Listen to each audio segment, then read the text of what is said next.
अरविंद जी, जय ocean academy में आपका बहुत बहुत स्वागत है। जी सर, थैंक यू सर, नमस्कार सर। नमस्कार नमस्कार। आवाज आ रही है ना प्रॉपर? हाँ सर, आवाज़ तो आ रही है। आपको मेरा वीडियो क्लियर दिख रहा है ना सर? हाँ हाँ, बिल्कुल एकदम क्लियर है, सब कुछ क्लियर है। तो सबसे पहले एक बार आप बताएंगे कि आप तो मतलब कि अब बताने की ज़रूरत ही नहीं है कि आप उस मंजिल तक कैसे पहुँचे हैं, क्या है। लेकिन फिर भी मैं ये चाहूँगा, मुझे तो सब कुछ पता है, लेकिन मैं ये चाहूँगा कि आप एक बार नाम बता दें स्टूडेंट्स के लिए, क्योंकि हज़ारों बच्चे आपका ये वीडियो देखेंगे। जी सर, जी सर। जी हाँ। सर, मेरा नाम अरविंद कुमार है। हाँ, अरविंद कुमार जी। और आप ये बताइए कि अभी आपको ज्वाइनिंग लेटर किसका मिला है, कहाँ आप पोस्टेड हैं, कौन सा ज्वाइनिंग लेटर आपको मिला है, किस डिपार्टमेंट का? जी सर, अभी तो मेरे पास पहली जॉइनिंग लेटर जो है वो पीसीएल का मिला था। वेरी गुड, बहुत अच्छा, तो कंग्रेचुलेशन। हाँ। हाँ, तो मेरा मन जो था सर वो यूपी अर्जिनल में ज्वाइन करने की इच्छा थी मेरी। Very good. तो अभी मेरे पास अभी यूपीआर रीजनल का भी ज्वाइनिंग लेटर आ चुका है। इसका हाँ। मुझे ज्वाइनिंग लेटर यहीं पे मिला हुआ है। मेरी पोस्टिंग यहीं पे हुई है, मेरे घर पे ही, जहाँ मेरा घर है अनपरा सोनभद्र में। अच्छा, यहाँ की पोस्टिंग हुई है सर। यानी आपको अनपरा का प्लांट मिला है यूपी आरवेनल में, और पोस्टिंग आपकी कब है, ज्वाइनिंग कब है आपकी? ज्वाइनिंग मेरी सर यही 25 मई को है। अच्छा, 25 मई को है, मतलब इसी महीने में 25 तारीख को। चलिए, बहुत बहुत शुभकामनाएं हमारे तरफ से भी। और बहुत सारे बच्चे आपको देख रहे हैं इस समय, मतलब कि हजारों बच्चों का आप इस समय मोटिवेशन है, आइडियल है। तो जरा आप ये बताइए कि आपने ये जर्नी कैसे स्टार्ट की, मतलब पढ़ाई कैसे स्टार्ट की, किस सब्जेक्ट, मतलब किस बुक को आप रेफरेंस दे देते? क्योंकि बहुत सारे बच्चे ये जानना चाहते हैं कि किताबें कौन सा पढ़ें, कैसे पढ़ें, कितने आवर्स आपने स्टडी की। जरा एक ब्रीफ में 1-2 मिनट के लिए। जी सर, जी सर। सबसे पहले सर तो यही कहूँगा कि जो है कि पहले जो होता था सर, पहले कोई भी बुक जैसे ले लेते थे आप, केबी गुप्ता या आर के राजपूत पढ़ लेते थे तो हो जाता था। हाँ, लेकिन अब जो है कि अब सिलेबस एकदम मतलब चेंज हो चुका है। अब उस तरह से पेपर नहीं आ रहे हैं, पैटर्न चेंज हो गए हैं। बिल्कुल बिल्कुल। तो इसके लिए सब हाँ, इसके लिए अब क्या है कि लेकिन आ रहे हैं सारे डिप्लोमा के ही सिलेबस से आ रहे हैं। ऐसा हाँ, नहीं है कि वो कहीं दूसरे जगह से दे रहे हैं। बस अब कुछ जो है कंटेंट जो है कुछ नए आ गए हैं। हमें सबसे पहले जो है जो अब जो नया में जो सिलेबस ऐड हुआ है उसे हमें सबसे पहले क्या है पढ़ने की जरूरत है। यानी कुल कुल मिला उसके के बाद जो, सर हाँ, जो यूपी आर्जनल और यूपी हाँ सर, हाँ पीसीएल सर। है वो आपके डिप्लोमा के सिलेबस को फॉलो करता है। हमें अपडेट रहना है डिप्लोमा के सिलेबस के साथ साथ, जो भी लेटेस्ट आपका पॉलिटेक्निक में सिलेबस चल रहा है। एक मिनट सर, आवाज में इश्यू आ रहा है। अच्छा अच्छा, ओके ओके। अभी सही है, वॉइस आ रही है? हाँ जी सर। हाँ, तो मतलब अगर हाँ ये सर, आ रहा है। कहें कि डिप्लोमा की किताब आपकी सफिशियंट है तैयारी करने के लिए, और बाकी और किसी किताब को ना फोकस करके सिर्फ और सिर्फ पॉलिटेक्निक के सेमेस्टर की किताबों को पढ़ा जाए तो सही है? जी सर, बिल्कुल सही है। और क्या है कि प्रैक्टिस भी ज़रूरी है सर, ताकि उससे हमारी एक्यूरेसी इम्प्रूव होती है। 100% एक्यूरेसी सबसे बड़ी मायने रोल प्ले करती है किसी भी एग्जामिनेशन में। ये आपने बहुत बड़ी बात कही, सही बात है। यानी कि कुल मिलाकर के ये हाँ, है कि आप डिप्लोमा की बुक को फॉलो करते थे, डिप्लोमा के सिलेबस के साथ अपडेटेड थे। तो आपका कितना नंबर जी आया था सर। और कैसे ये जर्नी कंप्लीट हुई? क्योंकि आपने जो स्ट्रगल किया, हम भी आपके साथ हैं। और क्योंकि रिजल्ट आने के बाद आपका उसमें नाम नहीं आया, फिर शुद्धि पत्र जारी होता है, फिर उसमें आपका नाम आता है। तो ये स्ट्रगलिंग फेज आपको कैसा लगा जब आपने लास्ट बार देखा कि आपका जब नाम नहीं है, उसमें नाम नहीं है, मतलब कि फाइनल रोल नंबर आपका नहीं है, तो आपको क्या लगा, मतलब कि क्या करना चाहिए, मतलब अंदर कैसे लगा कि इतना पढ़ने के बाद, इतना मेहनत करने के बाद, इस मुकाम तक पहुंचने के बाद जब थोड़ा सा निराशा आई, तो फिर कैसा लगा, क्या हुआ उस समय आपका, मतलब क्या विचार आया? जी सर, उस समय तो सर जब मुझे पूरी उम्मीद थी कि मेरा यूपीआर रीजनल में सिलेक्शन हो जाएगा। 100% लेकिन अब। क्या है कि जब फाइनल रिजल्ट जो आया मेरा, तो उसमें मेरा नंबर ही नहीं था। तो उस समय निराश में हुआ था। लेकिन फिर भी सोचा कि कि मेरे पास अभी एक ऑप्शन है, अगर नहीं हुआ तो कोई बात नहीं। तो फिर भी क्या है कि मैंने सोचा कि एक बार क्यों ना आपसे बात किया जाए। तो उस समय सर मैंने आपसे कांटेक्ट किया। ओके मैंने अपनी जो भी समस्याएँ थी, मेरे साथ जो भी हुआ था, मैंने आपको बताया था सर। ओके तो आपने क्या है कि इसमें मेरा बहुत हेल्प किया सर। आपने मेरी बातों को वहाँ तक पहुँचाया, जिसकी वजह से क्या है कि वो अगले ही दिन जैसे ही आपने वीडियो बनाया, उसके अगले ही दिन उन्होंने शुद्धि पत्र जो शुद्धि पत्र आपका जारी जारी होता कर है। दिया। बिल्कुल बिल्कुल। हाँ, तो चलिए, जा ये आपकी एक जारी जर्नी रही। और यूपी पीसीएल और यूपी आरबीएनएल दोनों का ज्वाइनिंग लेटर, अगर मैं अरविंद जी को अरविंद जय साहब को हूं तो ये ज्यादा सुटेबल रहेगा आज से, क्योंकि इनके पास दो दो ज्वाइनिंग लेटर आ चुके हैं। और जो कि एक सपना होता है किसी भी इलेक्ट्रिकल इंजीनियर का कि वहां पर ड्यूटी करना, वहां पर जॉब करना, जनरेशन या ट्रांसमिशन डिपार्टमेंट, लेकिन जनरेशन इज द बेस्ट। तो आपने जनरेशन को चॉइस किया। उत्पादन फर्स्ट लिखा रहता है, जनरेशन फर्स्ट। यहाँ पर भी कॉलोनीज में बोर्ड लगा है कि जनरेशन फर्स्ट, उत्पादन प्रथम जी आपका सर। क्या है, लक्ष्य होना चाहिए। तो उस पे आपने मतलब कि जी, ज्वाइनिंग लिया, क्योंकि यूपी पीसीएल से पहले आपका जनरेशन ही है, ट्रांसमिशन डिस्ट्रीब्यूशन तो बाद में जी, है। और बहुत ही बात जो है बेहतरीन, हाँ बहुत ही बेहतरीन तरीके से। और सबसे बड़ी बात यह है कि आपको घर के नियर बाई आपको अनप्रा का प्लांट मिल गया, ये सबसे बड़ी बात है, हाँ, एकदम नियर जी, बाई आपके पास में। तो आप जरा सा ये बताएंगे कि मतलब कि स्ट्रगल जब आप करते थे या जब आप पढ़ाई करते थे तो किसको आप डेडिकेट देना चाहेंगे आप? मतलब इस जो आपकी ज्वाइनिंग इस समय, मतलब ज्वाइनिंग लेटर मिल चुका है, अब आपकी नौकरी लगने जा रही है, तो आप इसका श्रेय किसको देते हैं? किसको आइडियल मानते हैं? किसके मतलब कि श्रेय के बजाओ, मतलब कि वजूद से आपको मोटिवेशन आया, आपने पढ़ाई किया, आप आगे बढ़े, किसको श्रेय देना चाहते हैं? सबसे पहले तो सर मैं जो है अपने माता-पिता और वेरी गुड वेरी अपने गुड। सभी सभी गुरुजनों को इसका श्रेय दूँगा। और सर मैं अब मुझे जो है मोटिवेशन जो है आपसे सर बहुत कुछ मोटिवेशन मिला सर, जिससे ओके मैं हर चीज़ में हताश भी हो जाया करता था। ओके तो आप आपके जो मोटिवेशन जो वीडियो आप डालते थे बीच में सर, तो उसे मैं देखता था सर, जिससे मेरे अंदर क्या है कि एक जो है ऊर्जा आ जाती थी, नई ऊर्जा आ जाती थी। ठीक है। तो मतलब आपको जब ये पता चला कि अब आपका शुद्धि पत्र में मतलब कि रोल नंबर आ गया है, तो सबसे पहले आपने किसको बताया घर में, मतलब किसको बताया कि मेरा मतलब हो गया है सबसे पहले? जी सर, देखिए सर जब वो रात में आया था, अच्छा। शुद्धि पत्र जो है मेरा रात में आया था, उस हाँ समय क्या था, उस समय मैं हॉस्पिटल में था सर, मेरे भाई की तबीयत खराब थी। हाँ हाँ। तो उस समय मतलब लगभग वो सही ही हो गया था, लेकिन वो भर्ती था।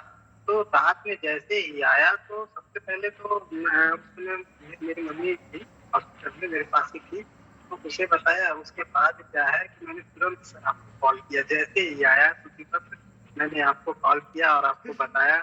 बिल्कुल बिल्कुल बिल्कुल, यस मुझे वो दिन याद है। और मैंने, और सबसे बड़ी खुशी मैं आपको बता रहा हूँ कि सबसे ज़्यादा खुशी मुझे हुई कि आपका मतलब कि रोल नंबर आ गया, और मतलब मेहनत सार्थक हुई आपकी भी, और जो मेरी थोड़ी बहुत मेहनत थी, मैंने जो आपके लिए प्रयास किया, एक दो कदम चला, वो मेरे लिए सबसे बड़ा खुशी का पल था कि आपका वहाँ पर हो गया। आप परेशान भी थे कि ज्वाइनिंग कब आएगी, तो ज्वाइनिंग भी आपकी आ गई है। और ज्वाइनिंग के साथ साथ अब आपका कुछ ही दिन में बस अब आपकी ज्वाइनिंग हो भी जाएगी आपके नियर बाई प्लांट में। तो यूपी आरबीएनएल में जैसा यूपी पीसीएल में होता जी है सर। कि ईटीआई में ट्रेनिंग होता है, तो ईटीआई वगैरह में आपकी ट्रेनिंग नहीं होती है, आपको सीधे सीधे प्लांट में ही पोस्टिंग दे दी जाती है। वहीं पे आपका ट्रेनिंग पीरियड भी होता है और जी, वहीं पे आपका सब कुछ होता है। ऐसा ही है क्या? जी सर, जी सर। यहाँ पे क्या है कि अपने यहाँ ही अनपरा में ही हम लोगों की ट्रेनिंग होगी। जैसे सेम जैसे ईटीआई में होती है बीपीसीएल वालों की, उसी तरह से यहाँ पे जिसको जहाँ पे जिसकी पोस्टिंग हुई है वहीं पे उनकी ट्रेनिंग है। ओके। अगर बात करें तैयारी की, तो आपने डिप्लोमा कब पास आउट किया और आप कितने साल में सफलता प्राप्त की और कितनी बार में सफलता प्राप्त की? जरा, कई बच्चों का ये सवाल होता है। जी सर, जी सर। देखिए सर, मैंने डिप्लोमा तो मेरा 2016 में हुआ था। ओके 2016 में हुआ था। उसके बाद जैसे ही डिप्लोमा मैंने पास आउट किया, मैंने इलाहाबाद में 1 साल तैयारी की। ओके 1 साल तैयारी की, उसके उसके बाद क्या है कि तैयारी जैसे मेरा समाप्त हो ही चुका था, तो फिर उसके बाद मैंने अप्रेंटिस मुझे मिल गया। मैंने अप्रेंटिस किया यूपीपीसीएल से ही किया था।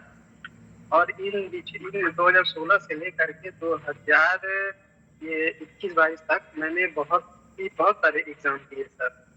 तो मुझे कई बार असफलता मिली और मैं निराश भी हुआ करता था।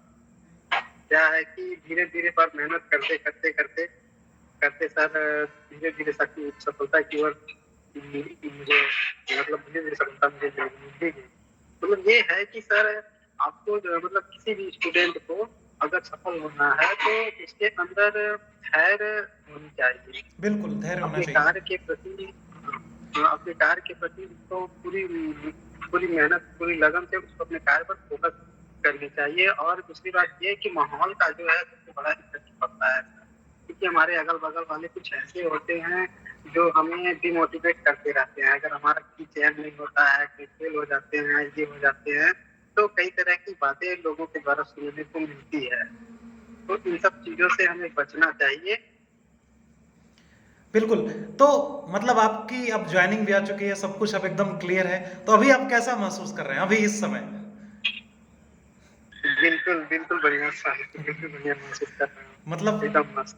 मंजिल जिस मंजिल की जिस मंजिल की तलाश थी जहाँ तक पहुँचना था, अब आप को लगता है कि आप उस मंजिल तक पहुँच गए हैं और अब आप अपने माँ-बाप के लिए, अपने फैमिली के लिए, सोसाइटी के लिए, देश के लिए कुछ अब सहयोग कर सकते हैं अपना?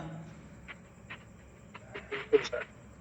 चलिए, तो लास्ट लाइन एक कमेंट्स आपसे मैं लूँगा क्योंकि आपका भी समय बहुत ही कीमती है, मैं ये जानता हूँ। हमसे भी ज़्यादा आपका कहीं ज़्यादा इस समय कीमती हो चुका है और होना ही है भाई, क्यों नहीं होना है? क्योंकि अब नौकरी जो लगी है वो भी 2-2 जॉइनिंग लेटर, कोई एक के लिए तरसता है। आपके पास यूपीपीसीएल, यूपीआरबीएनएल दोनों के जॉइनिंग लेटर्स आ चुके हैं और आपने उत्पादन चुना, इसके लिए मेरे तरफ से डबल कंग्रेचुलेशन आपको, क्योंकि मैं भी उत्पादन में ही सर्विस यहाँ पर दे रहा हूँ झांसी में। तो लास्ट कमेंट आपसे कि तैयारी करने वाले उन बच्चों के लिए आप क्या कहेंगे जो वर्षों से लगे हुए हैं, अभी उनका सिलेक्शन नहीं हो रहा है और वो हार मान जाते हैं? जरा एक कमेंट सुन पर, छोटा सा। सर हाँ जी सर, मैं उन लोगों के लिए यही कहूँगा जी। कि वो जो है अपनी तैयारी को बरकरार रखें। ओके। और क्या है कि सबसे सबसे बड़ी बात ये है कि वो अपने धैर्य को बनाए रखें, उन्हें सफलता ज़रूर मिलेगी। 100%। लगे रहें बस। बस। थैंक यू सो और मच है। अपने आप को नेगेटिव चीज़ों से बचाएँ। बिल्कुल बिल्कुल, निगेटिविटी और पॉजिटिव रहें। और आप एक जी, बार ये बता दीजिए कि जो पॉजिटिविटी होती है उसका किसी एग्जाम को निकालने में कितना बड़ा रोल होता है? अगर आपकी तैयारी थोड़ी कम भी है और बहुत। आपके अंदर मोटिवेशन है तो क्या आप एग्जाम को निकाल सकते हैं कि नहीं? जी सर, बिल्कुल। अगर आपकी सोच हाँ। सकारात्मक है, हाँ। तो हम इससे हमें बहुत सहायता मिलती है। एग्ज़ाम हॉल में क्या है कि वहाँ पे मतलब एकदम माइंड को एकदम कूल रखने की ज़रूरत होती है। क्योंकि देखिए सब लोग पढ़ता वही वही चीज़ है। हाँ। बस वहाँ पे अपने माइंड को सेटअप करना होता है कि कैसे हम उसको अपने माइंड को सही से रखें। एग्जाम हॉल में ही कुछ लोगों को बैठने पर ही कुछ अजीब सा माइंड हो जाता है। तो इन सब चीजों से बचना चाहिए और अपने माइंड को थोड़ा सा कंट्रोल करने की क्षमता अपने अंदर डेवलप करनी चाहिए। बिल्कुल बिल्कुल बिल्कुल। जी बहुत अच्छा लगा आपके इस मतलब की नसीहत को हजारों बच्चे देखेंगे हमारे थ्रू, और आप आए यहाँ पर चैनल पे, जेई ओशियन एकेडमी पे, बहुत अच्छा लगा। और आपको डबल कंग्रेचुलेशन हमारे तरफ से, और हमेशा आपके हम साथ हैं। और साथ का मतलब अब क्या है, अब तो आपकी सारी मतलब कि जो मंजिल आपको जहाँ पर जानी थी आप तो पहुँच चुके हैं वहाँ पर। बहुत अच्छा लगा आप यहाँ पर आए, और जो स्टूडेंट्स यहाँ पर मतलब कि डीमोटिवेटेड हो रहे हैं उनको एक मोटिवेशन मिलेगा, उनको एक क्या मिलेगी, आग मिलेगी, चिंगारी मिलेगी, जिससे कि वो अपनी तैयारी को और आगे एग्जीक्यूट कर पाएंगे और आगे आने वाले जो भी प्रतियोगी परीक्षाएं हैं यूपीआरबीएनएल, उत्पादन या यूपीपीसीएल के लिए, वो उसमें अपना सिलेक्शन ले पाएंगे। बहुत बहुत धन्यवाद हमारे साथ जी जुड़ने के लिए और अपना कीमती समय देने के लिए अरविंद जी। और अरविंद जी के प्लेस पर आज से मैं आपको अरविंद जेई साहब कहूंगा। तो जेई साहब, और जेई स्क्वायर मैं यहाँ पर बोलूंगा क्योंकि UPPCL plus UPRBNL, JE into JE, JE square. Okay, तो स्क्वायर का मतलब डबल, मतलब कि जॉब को हासिल करने के लिए बहुत बहुत धन्यवाद। इतनी स्ट्रगल के बाद, इतनी मेहनत के बाद आपने जॉब पाया, आपको सलाम है, सैल्यूट है, और थैंक यू सो मच कि आपने इन बच्चों को इतनी अच्छी बातें बताई और अपने स्ट्रगलिंग फेज के बारे में बताया। तो थैंक यू सो मच है हमारे तरफ से, और आपके उज्जवल भविष्य की हम हमेशा कामना करते हैं। और मैं यही कोशिश करता हूं कि आप यूपीआरबीएनएल में एक्सियन बन जाए बहुत जल्दी। मैं यही चाहता हूं, जेई से एई और एई से एक्सियन, सिर्फ अपने नॉलेज के बदौलत। चलिए, तो all the very thank best you है। Sir. JE ocean academy, JE परिवार से हमसे जुड़ने के लिए, इंटरेक्ट करने के लिए, रील को रियल में बदलने के लिए थैंक यू सो मच। और 25 तारीख के लिए एडवांस में आपको कंग्रेचुलेशन ज्वाइनिंग के लिए। अनपरा प्लांट आपको मिला, थैंक यू सो मच है एक बार फिर से आपको। थैंक यू सर, आपको भी सर बहुत बहुत आपका धन्यवाद सर। बस आपका बहुत बहुत आभारी रहूंगा सर मैं। बस और कभी भी मैं कोई सर हाँ, ओके ओके, कभी भी कोई अगर ऐसा लगे कि आप नीड हमें हमारी जरूरत पड़े तो आप हमेशा हमें याद कर सकते हैं, कोई दिक्कत नहीं है, हम हमेशा आपके साथ हैं अरविंद जी, है ना। जी सर बिल्कुल सर। आप जो है स्टूडेंट के लिए आप जो बहुत हेल्प करते हैं सर। आपका वीडियो हमेशा देखते रहते हैं हम लोग, बिल्कुल और बिल्कुल इससे बहुत मोटिवेशन मिलता है। बिल्कुल, थैंक यू सो मच है। ऐसे ही सर, हाँ हाँ ऐसे हाँ, ही सर आप हर स्टूडेंट की ऐसे ही सर हेल्प करते रहिए सर। इससे 100% बहुत मैं अपने तरफ से अपना कंट्रीब्यूशन ऐसे ही दूंगा, क्योंकि हमारा यही काम है। मेरा एक शुरू से पैशन था और उस पैशन पे मैं उतर भी आया हूँ, इसलिए अब ये जर्नी स्टार्ट हो चुकी है और ये एंड अप नहीं होगी। और कई सारे स्टूडेंट्स हैं जिन्होंने सक्सेस पाया, और कई सारे स्टूडेंट्स हैं जिनको हमारे सपोर्ट की जरूरत है, तो मैं हमेशा करूंगा। Okay, thank you so much, बहुत अच्छा लगा आज मुझे, दोगुनी से चारगुनी खुशी हुई मुझे कि आज एक हमारे घर के हमारे बीच के अरविंद जी आज हमारे साथ है और हमारे बच्चों को इतनी अच्छी बातें बताए। थैंक यू सो मच है, और कंग्रेचुलेशन आपको ज्वाइनिंग के लिए, all the very best. Thank you sir, thank you sir आपको। ओके।